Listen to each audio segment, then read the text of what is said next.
Hola, bienvenido. Aquí comienza El Señor de los Crímenes.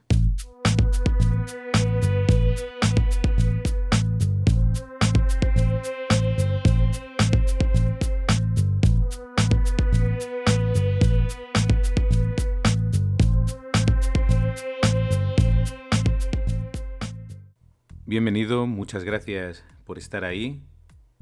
Quiero recordarte que este podcast será lo que tú quieras que sea. Seguirá creciendo conforme tú lo apoyes y siempre estará aquí para tratar de ofrecerte la información que más te interesa. Hoy volvemos a acercarnos a esa realidad jurídica difícil de comprender, por lo menos para las personas de a pie. Esa realidad que nos dice que es menos grave que te mate a tu hijo, un menor de edad, que lo haga un mayor de edad.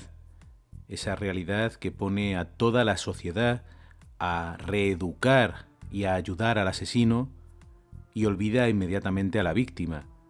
Si uno tiene la mala suerte de que su hijo se ve envuelto en algún asunto en el que termina siendo asesinado por un menor, pues nada, hay que cerrar los ojos, reiniciar la vida y ponernos todos a trabajar para que el pobre muchacho o muchacha que ha cometido un delito de sangre, que ha cometido un crimen, porque me refiero a esos crímenes premeditados que de vez en cuando salpican nuestra crónica negra, a esos asuntos en los que un menor de edad, al que muchas veces le faltan apenas meses para empezar a ser imputable, pues comete un asesinato o trata de cometer un asesinato.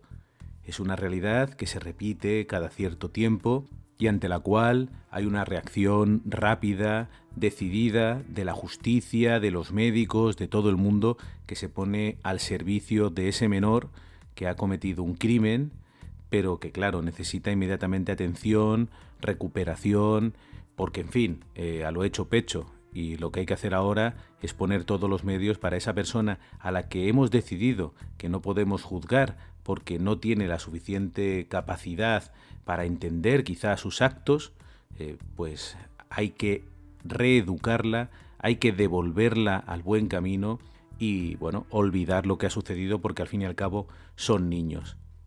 Y aunque en la sociedad haya un clamor que dice que tal vez tendríamos que mirar la gravedad de los delitos, el delito en sí, y no tanto la edad del que comete el delito, que tal vez si todo el mundo fuera imputable con determinadas condiciones, todo el mundo tendría cuidado a la hora de cometer determinados delitos, que si todo el mundo fuera imputable, las mafias no cogerían a menores de edad porque saben que no les podemos hacer absolutamente nada para cometer delitos graves, porque como sabes en España los menores de 14 años son intocables.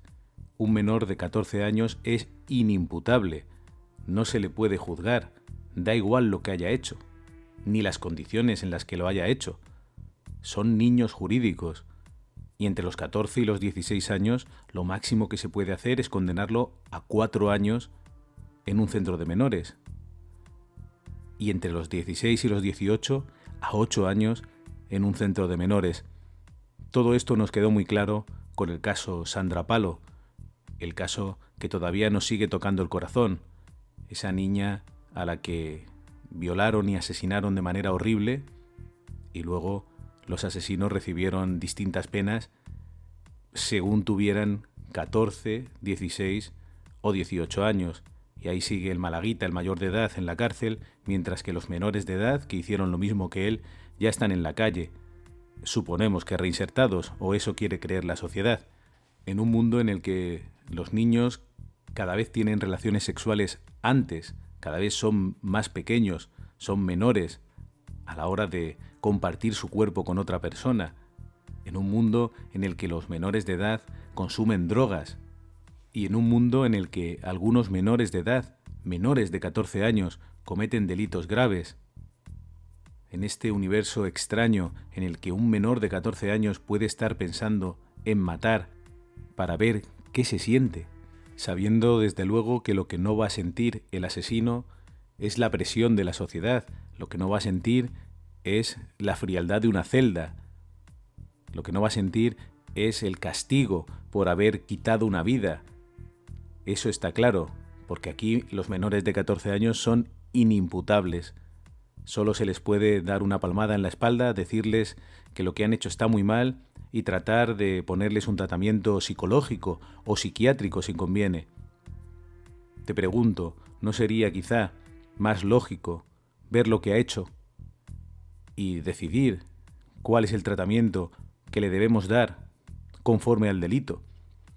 Y si se tiene que enfrentar a un juez, pues tiene que hacerlo, y será el juez y los informes médicos los que determinen qué hay que hacer con ese niño, que ya no lo es, porque para mí hay un elemento claro: si un niño decide coger a otro para matarlo y para ver qué se siente, ya no es tan niño. Ni siquiera aquellos monstruos de Liverpool, Robert y John, que el 12 de febrero de 1993 se llevaron a James Bulger, de 2 años, para hacerle cosas inimaginables y para acabar matándolo. Los asesinos solo tenían 10 años. Eran niños. Pero en el Reino Unido no se andaron con tonterías. Determinaron que eran plenamente conscientes de lo que habían hecho. El cadáver del pequeño James fue encontrado junto a las vías del tren, destrozado, y aquello era imperdonable. Fueron juzgados como adultos, como mayores de edad, y condenados a permanecer en la cárcel hasta que cumplieran 18 años. Luego fueron puestos en libertad, cada uno recuperó su vida en completo anonimato, bajo la advertencia de que revelar su nueva identidad, la de cualquiera de los asesinos, era un delito y tendría sus consecuencias. De Robert no se ha vuelto a saber, pero John volvió a ser detenido. Era muy aficionado a la pornografía infantil y recuperaron más de 1.170 imágenes de niños que tenía en su poder. La justicia británica en el año 2018 lo condenó de nuevo a 3 años y 4 meses de prisión. Aquellos 2 monstruos fueron juzgados como adultos y aún así, años después, siguen en la mente de los ciudadanos del Reino Unido. No les perdonan, por eso siguen siendo completamente anónimos, para que puedan llevar una vida más o menos normal, la vida que no pudo desarrollar James Bulger. Y ojo, está muy bien que haya personas con muy buen corazón, muy profesionales, entregadas a la recuperación de estas criaturas malvadas capaces de hacer este daño tan terrible, este daño irrecuperable y que aún nos emociona a pesar del tiempo transcurrido. Pero el olvido de las víctimas es imperdonable. No se trata de castigar, se trata de decirle a todo el mundo que el crimen está castigado, que la sociedad está en contra de los asesinos. Da igual la edad que se tenga, da igual las circunstancias en las que ocurra un crimen. Para eso tenemos a los jueces y a los profesionales que tendrán que determinar qué pena hay que aplicar, qué tratamiento hay que aplicar, pero ¿por qué liberar a una parte de la sociedad de la carga de la responsabilidad? Ah, no, es que son niños, solo son unos niños. No los vamos a condenar de por vida, no los vamos a dejar allí enterrados como si fueran animales. Bueno, expliquémosles a los niños que matar está mal, que matar a un semejante es imperdonable, que si matas a un semejante vas a pagar las consecuencias, tengas la edad que tengas. Como mínimo te van a recluir en un centro para examinarte a fondo, para ver qué demonios te pasa, qué es lo que te ha llevado a hacerle un daño irreparable a una familia, a llevarte por delante a uno de tus compañeros, a otro niño. Sí, porque nos olvidamos de que a veces las víctimas de los menores son niños también, y esos niños tienen tantos derechos o más que los asesinos, porque el que mata pierde parte de sus derechos. No me cabe duda de que la voluntad es buena, pero el mensaje que se manda es el de, bueno, si tú eres menor de edad y cometes un delito de sangre, si matas a un compañero, vamos a hacer todo lo posible para que vuelvas a ser un ciudadano normal. Pero oiga, ¿y la víctima? Bueno, la víctima es un daño colateral, ¿no? ¿Qué podemos hacer ya por ella? Como mínimo, decirle a todo el mundo que importa que claro que importa que un niño menor de 14 años haya matado, y que no va a resultar nada fácil que ese asesino o asesina recupere su vida, puesto que acaba de quitar una vida.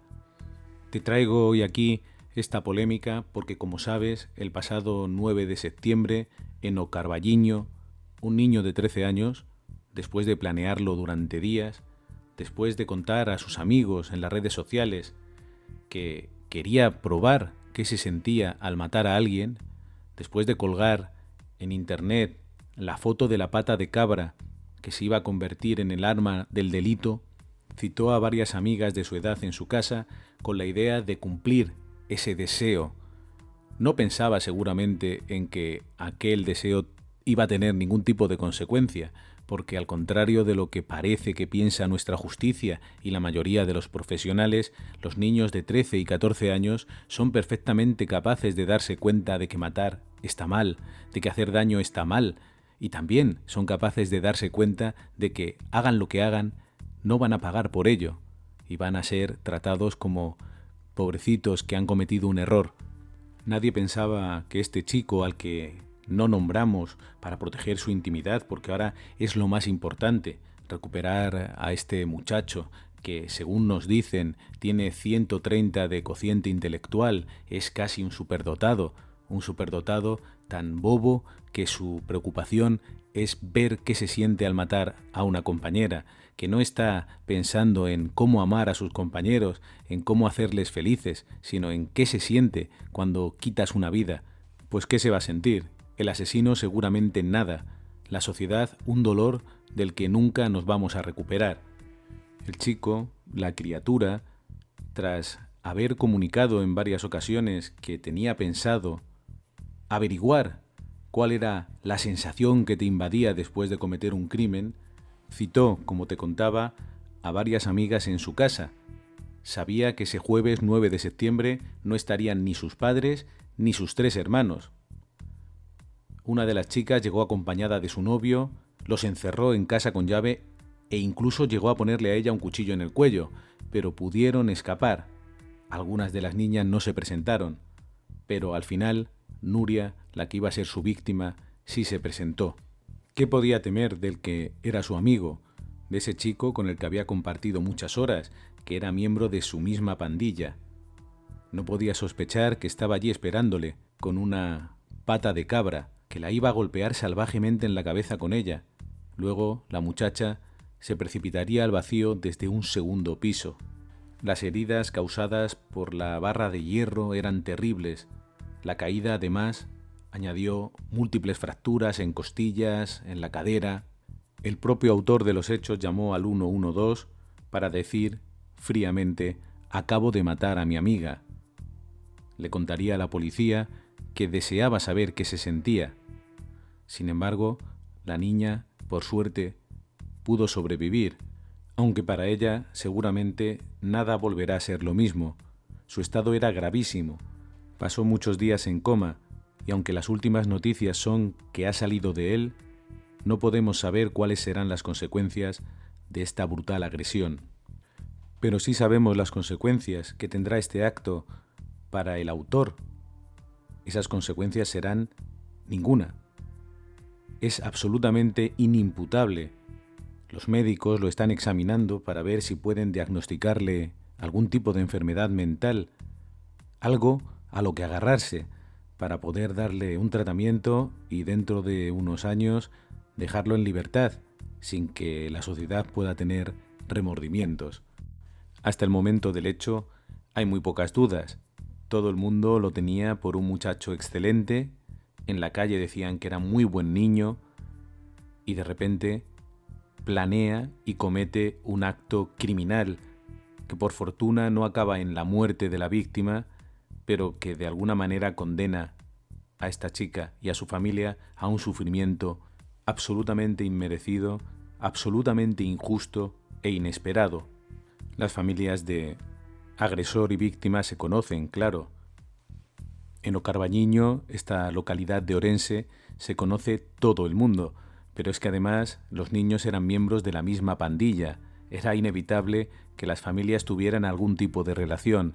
Hay que imaginarse lo que es esto. la hermana de la víctima, lucha ahora porque la ley del menor cambie. Trata de que la justicia pueda acercarse a este caso, pero no es una tarea fácil. Todos los que trabajan en el área del menor quieren que esto siga así. Es como una parcela en la que ellos reinan y son ellos los que tienen que valorar a estos pequeños monstruos que tienen que volver a la sociedad. Hay que reeducarles. Y en fin, como te digo, la desgracia es para el que se encuentra con una de estas criaturas y tiene que sufrir en sus carnes o en las carnes de su ser querido la violencia muy real que muchos de estos menores albergan en su interior y que es tan real y tan dolorosa como la de un mayor de edad. Porque el deseo de matar para saber qué se siente a mí no me parece muy infantil. A mí me parece de una maldad sobrecogedora y nos está indicando claramente que ese niño ha salido ya de esa inocencia. Pero ya te digo que si buscas la información en la red, en los periódicos, encontrarás decenas de expertos que dicen que no tiene ningún sentido rebajar la edad penal. Quizá lo que habría que proponer no es rebajar la edad penal, sino que todo el mundo tenga que pagar por los mismos delitos, que el delito sea el que marque si tú tienes que pagar o no pagar, y por supuesto que haya unos peritos que determinen si tú eres responsable o no de tus actos, independientemente de tu edad. Igual tienes un trastorno que disminuye tu responsabilidad penal y ahí no nos podemos meter, que para eso están los expertos y los especialistas, pero lo que no tiene ningún sentido es que un niño de 13 años y unos meses sea inimputable.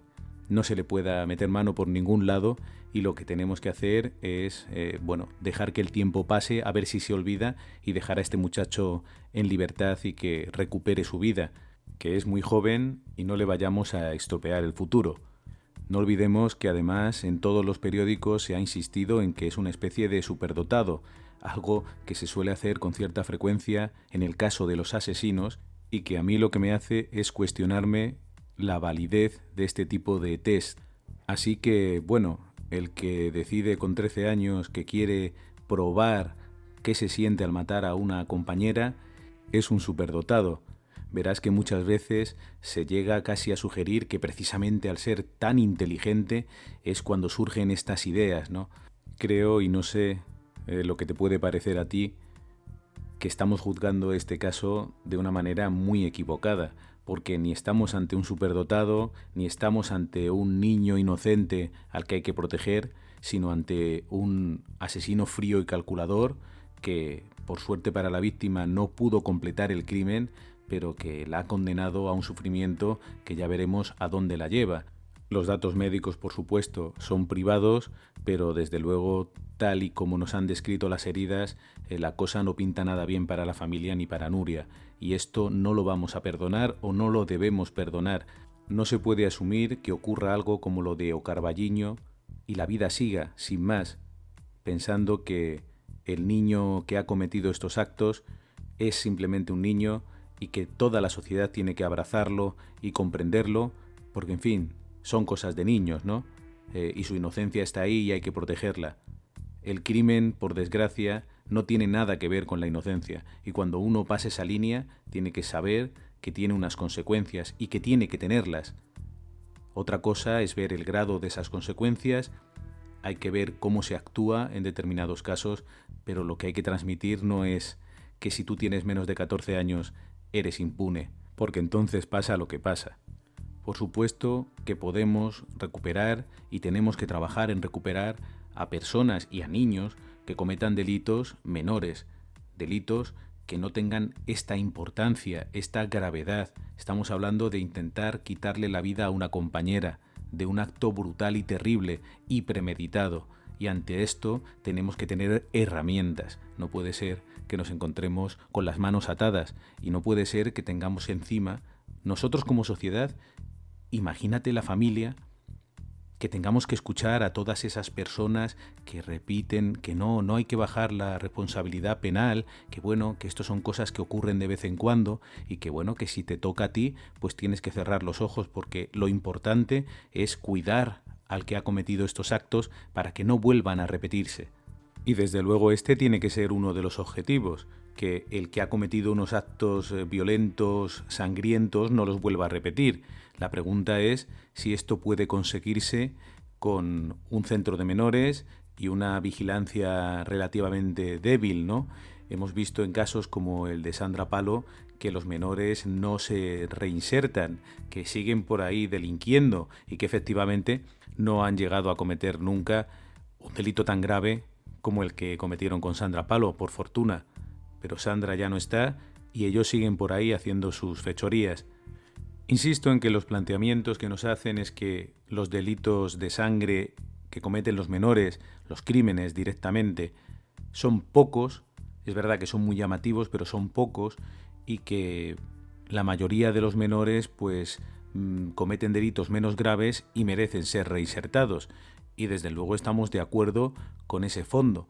Un menor que comete un delito relativamente menos grave, tal vez pueda ser tratado de una manera diferente a un adulto. A lo mejor no es conveniente enviar a la cárcel durante muchos años a un menor que ha robado unos cuantos coches o unos cuantos bolsos. Aquí estamos hablando de algo mucho más grave, cuando se produce un asesinato premeditado, que ha tenido una preparación previa, que tiene un objetivo clarísimo, como es probar qué se siente al matar a alguien. Estamos ante otra cosa y tenemos que tener las herramientas para poder tratar a este tipo de persona, independientemente de que tenga 13 o 18 años. Aquí tiene que estar la justicia bien armada y, por supuesto, ahí están los médicos psiquiatras que tendrán que determinar hasta qué punto es responsable de sus actos, pero que no nos engañen, porque aquí están dándole la vuelta a ver si este chico tiene algún tipo de trastorno. Y yo no soy médico, pero ya te digo que bien no está conforme a los ojos de una persona buena, pero de lo que hay que estar seguro es de si es o no es responsable de sus actos, y aquí hay una preparación clarísima y hay un cociente intelectual alto y hay muchas personas que dicen que era un tío estupendo hasta que de repente pues anidó en su cerebro la idea de que quería probar qué se sentía al matar a alguien, y como esto lo hemos visto varias veces repetido en la historia del crimen, pues que no nos tomen el pelo, que esto no es una cuestión de que este chico tenga un trastorno mental, esto se llama de otra manera, esto es un malvado. Estamos ante alguien que está pensando en su propio beneficio, un beneficio cuestionable, sí, que nadie comprende. ¿Para qué demonios quieres saber qué se siente al matar a alguien? Pero está buscando ese beneficio y le da igual el que está al lado, y esto es gravísimo. Quiero recordarte en este punto a Clara. ¿Te acuerdas de Clara? Clara, sí, con K, una niña de 16 años, que era una niña feliz, brillante, popular, que se acababa de echar novio y que estaba muy contenta por ello, y a la que dos compañeras de instituto, Raquel, de 17 años, e Iria, de 16, dos niñas que eran muy aficionadas al mundo esotérico, que se vestían de negro, que les gustaba mucho la brujería y la ouija, que empezaron a jugar con las cartas del tarot. Estas dos niñas llegaron también a esa conclusión de que tenía que ser muy divertido matar a alguien, y con una frialdad asombrosa idearon un plan para llevar a Clara hasta un descampado. Estaban fascinadas por la figura de otro asesino tremendo y terrorífico, otro asesino que ha saltado ya a los medios como un chico reinsertado, como un ejemplo para la sociedad, ese chico que conocemos como el asesino de la katana, que el 1 de abril de 2000, en el barrio de Santa Rosa, en Murcia, había troceado con esta espada japonesa a sus padres y a su hermana, que tenía síndrome de Down. El motivo, aunque se ha disfrazado una y otra vez, no era otro que el agobio que sentía este chico, que entonces también era menor de edad, que tenía solo 16 años, por el futuro que le aguardaba. Él no dejaba de darle vueltas a que, cuando faltaran sus padres, tendría que hacerse cargo de su hermana, y esto no lo podía soportar. Él intentó explicar que cometió el crimen porque quería vivir una experiencia distinta, entre comillas. No quería que sus padres le buscaran, quería ser libre, en definitiva. Todo se confundió mucho porque él estaba muy enganchado a un videojuego, el Final Fantasy VIII, y se vestía incluso y se peinaba como Squall, el protagonista de este videojuego. Y claro, como los videojuegos son malos y hacen que la gente haga cosas malas, pues todo esto tenía algo que ver en el crimen.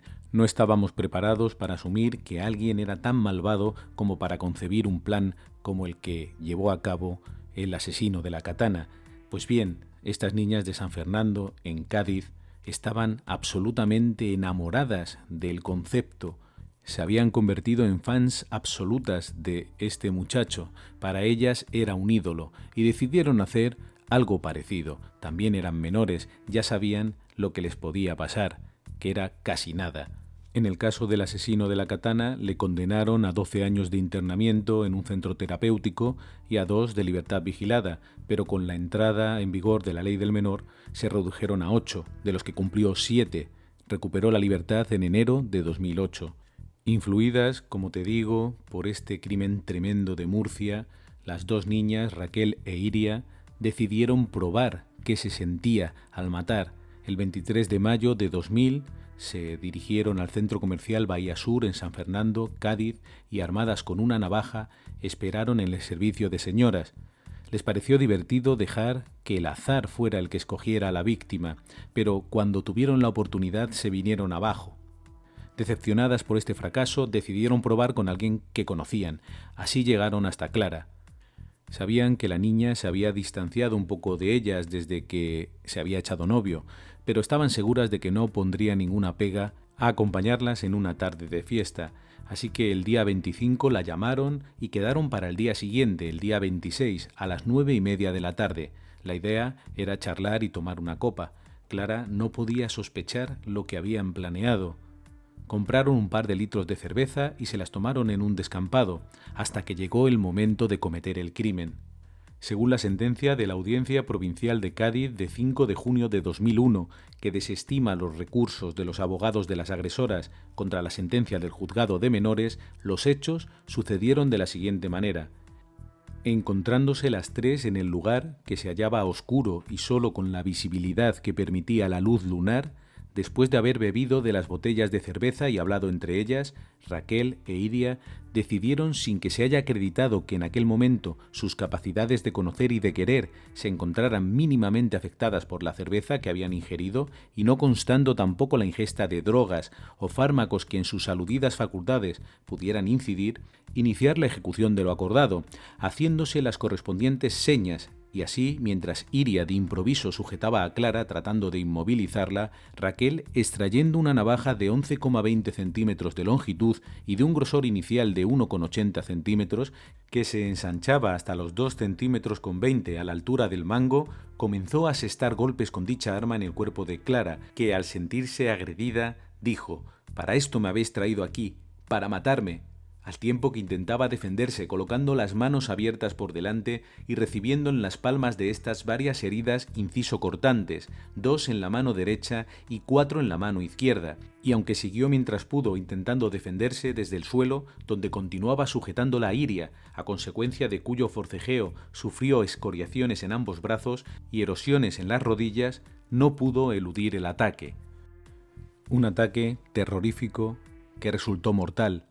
La apuñalaron al menos 32 veces en el cuello y en la parte superior del tronco, y la dejaron allí, sin vida.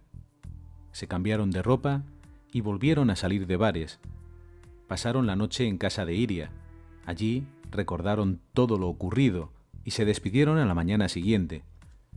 Tras su detención, llegó el momento de entender el crimen. El móvil no es fácil de concretar. Por supuesto, había envidia, había odio, incluso se habló de pulsiones sexuales. Todo pudo tener su peso. En el juicio, las niñas, sin embargo, lo explicaron de una manera muy sencilla, sin darle ninguna importancia. Habían matado a Clara para saber lo que se sentía, exactamente igual que en el caso que comentamos de O Carballiño. La justicia, atada de pies y manos por la ley del menor, las condenó a 8 años de reclusión en un centro de menores. Ya sabes que de acuerdo con esa ley, los niños menores de 14 años son inimputables. Entre los 14 y los 16 años pueden ser condenados a una pena máxima de 5 años en un centro de menores y 3 más de libertad vigilada. Y entre 16 y 18 años los niños pueden ser condenados a un máximo de 8 años en un centro de menores, a los que se les pueden sumar 5 años más de libertad vigilada.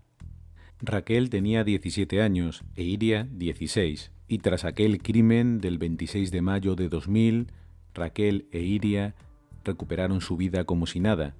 Sí, pasaron un tiempo en un centro de menores y luego, cada una, con su anonimato recuperado, regresaron a la rutina como si nada hubiera ocurrido. Y eso que el juez del caso consideró que ambas sabían lo que hacían, que tenían conocimiento de lo lícito y lo ilícito, de lo moral y lo inmoral, es decir, habían planeado el crimen sabiendo perfectamente lo que hacían y sabiendo también que probablemente por ser menores se iban a librar de la mayor parte de la pena. Quedó demostrado que habían planeado un crimen anterior en el centro comercial y si no hubieran conseguido acabar con Clara, seguramente hubieran buscado otra víctima. Si hubieran tenido unos meses más, si hubieran sido condenadas como mayores de edad, si hubieran cumplido esos 18 años, seguramente hubieran tenido que pasar varias décadas en una prisión, pero la ley del menor las liberó de esta carga y varias voces se levantaron ufanas cuando, tras pasar apenas 5 años recluidas, recuperaron la libertad. Se decía que gracias a la ley del menor se había conseguido reinsertarlas. Pero fuera de España aquello se veía como una aberración. En el año 2019 saltó una noticia a los medios ingleses. Se había descubierto que Iria, una de las autoras de este terrible crimen de San Fernando, había sido contratada como psicóloga en la escuela primaria de West Oxford. Los periodistas habían descubierto que de noviembre de 2016 a julio de 2017, Iria, la asesina de San Fernando, había trabajado con chicos de 4 a 6 años. Esto había sido posible porque, debido a que el crimen lo había cometido siendo menor, no formaba parte de sus antecedentes, no constaba en ninguna parte y por eso su expediente estaba limpio. Y claro, ella no había informado a Oxford de su pasado, porque allí no se andan con medias tintas, nunca la hubieran contratado. Pero claro, eso ocurre en el Reino Unido.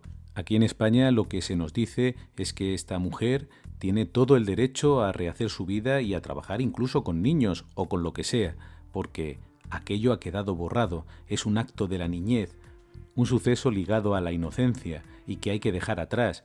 Imagina, por un momento, cómo deben de sentirse los padres de Clara. Se dice que Raquel e Iria nunca volvieron a entrar en contacto y por suerte no han vuelto a delinquir. Ellas probaron lo que querían probar y casi les salió gratis. Y la sociedad como es buena, tiene que olvidar.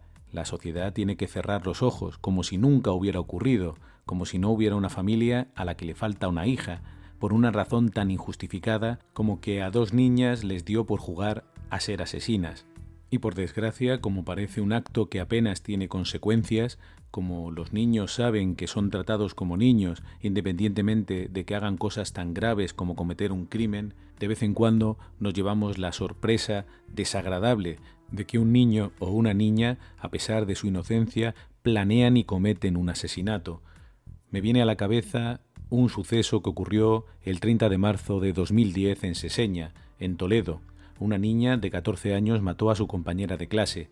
La niña se llamaba Cristina y la razón fue que esta niña, Cristina, había agregado a su novio en una red social.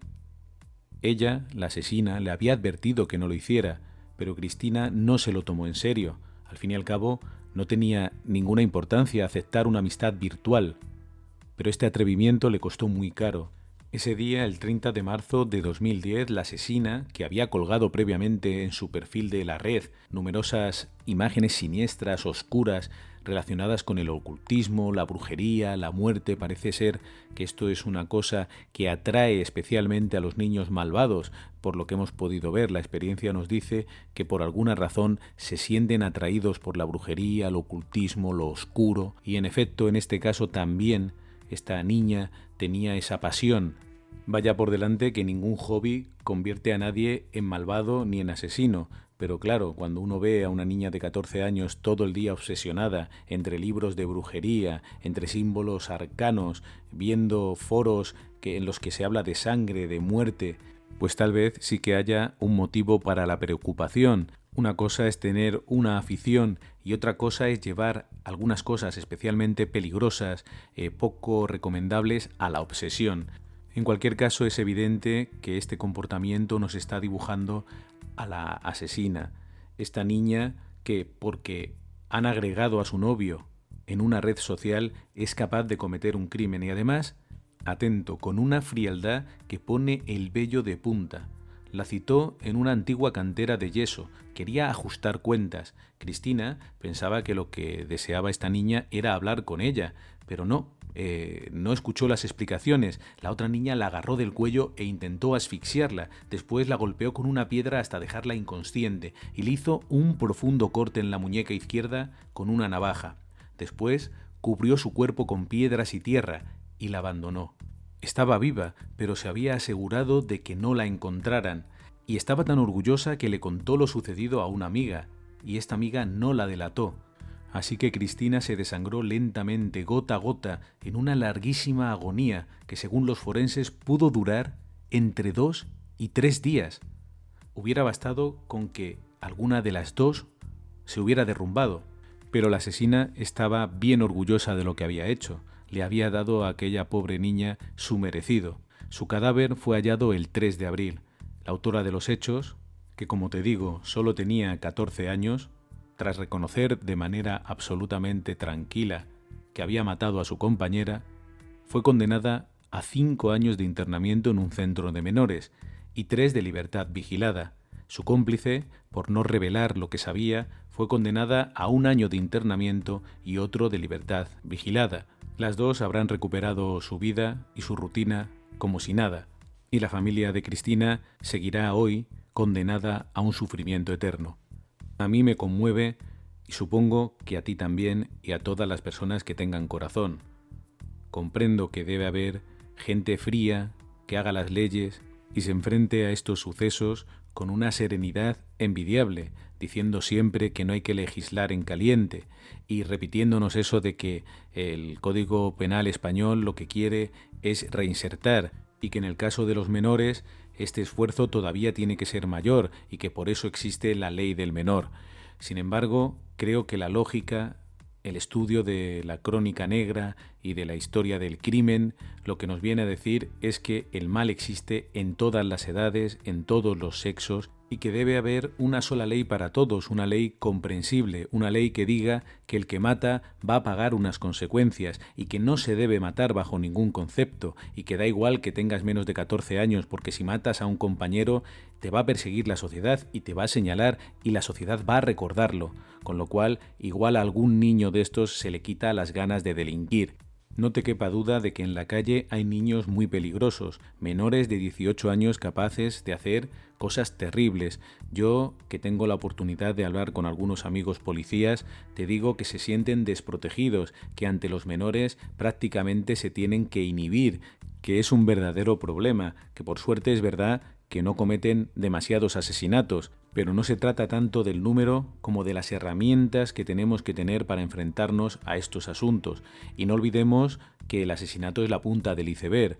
Lo que nos está mostrando es que hay niños capaces de llegar a este nivel de crueldad, pero hay otros muchos menores de edad que hacen cosas terribles y terroríficas. Y no se trata más que de darle al juez, que es el que está capacitado, las herramientas para juzgar, para ver si determinado criminal merece un trato u otro. Para eso existen las horquillas, para eso existen las atenuantes, las eximentes incluso. Lo que no puede ser es que por el hecho de tener menos de 14 años sea uno inimputable, que si está entre los 14 y los 18 años, el asesinato valga menos, porque esto es lo que le estamos diciendo a la sociedad, que no es lo mismo que te mate una persona de 17 años que uno de 18. Y no se trata de ser vengativo, se trata de ser justo, de que haya justicia, de que nos podamos proteger de las personas malvadas que son capaces de matarte por una cosa tan absurda como saber qué se siente, pero ¿qué se va a sentir? Pues si eres un ser humano se siente dolor, se siente ausencia, se siente pérdida. El crimen nunca te hace mejor. El crimen solo muestra que eres un ser incompleto, averiado, que has traspasado esa línea porque realmente no te valoras, porque te miras en el espejo y ves algo vacío, incapaz de amar. Porque la realidad es esa, el asesino está roto. Es peor que el resto de las personas. Se ha intentado mitificar a esta figura incluso hay gente que le apasiona el estudio del asesino en serie, no como un objeto de saber criminal, no como lo que hacemos aquí, que es coger a estas víboras, extraerles el veneno y intentar fabricar un antídoto para que la sociedad sea más fuerte. No, hay personas que se acercan a los asesinos en serie como si realmente fueran algo especial, como ellos creen, como si de verdad esto de coger a una serie de mujeres y asesinarlas les convirtiera en alguien admirable, cuando lo que está demostrando a cualquier ojo entrenado es que es una persona incompleta, es una persona vacía, es una persona rota y que no tiene nada admirable en su comportamiento, todo lo contrario. Y te lo voy a decir con palabras bien sencillas, porque tú y yo, como sabes, somos amigos. Para mí, esto de que el asesino tiene un cociente intelectual elevado, que era muy inteligente, etcétera, etcétera, es una falacia. El asesino siempre está demostrando sus carencias y las más de las veces no estamos ante un genio, sino ante un tonto de capirote. Una persona incapaz de encontrar soluciones, de hallar la felicidad, de empatizar con un semejante y que busca en el crimen algo que nunca puede encontrar, que es la afirmación personal, el sentirse alguien importante. Y por eso hay que tenerlo tan claro. Al asesino hay que tenerlo siempre acorralado. La sociedad tiene que plantarle cara. No se puede justificar en ningún caso el delito. El que comete un crimen tiene que encontrarse con toda la fuerza de la ley y con el castigo social. Porque no lo olvides, las leyes pueden ser las que sean, podemos estar de acuerdo o no, podemos intentar cambiarlas, pero lo que no pueden hacer es borrar nuestros recuerdos. Nosotros siempre llevamos a las víctimas en el corazón, nosotros no nos olvidamos de las víctimas. Y aunque nos pueda parecer bien que se trabaje con el asesino para intentar reducir su peligrosidad, el asesino siempre está en un segundo plano. Al matar, al hacerlo de esta manera fría y cruel, pierde parte de sus derechos y la sociedad no puede estar más preocupada por él que por la víctima. Ya sabes que puedes contactar conmigo en mis cuentas de Twitter @escrímenes y @fpcaballero y también en el correo electrónico elsenordeloscrímenes@gmail.com.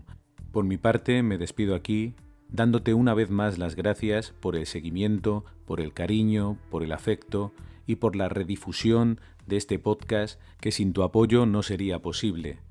Cuando hablo de los menores asesinos, hay algo que se me remueve especialmente en el interior. Estoy seguro de que a ti también te pasa. Es inevitable, pero no olvides que aunque el mal existe, los buenos somos más. Te espero en el próximo programa.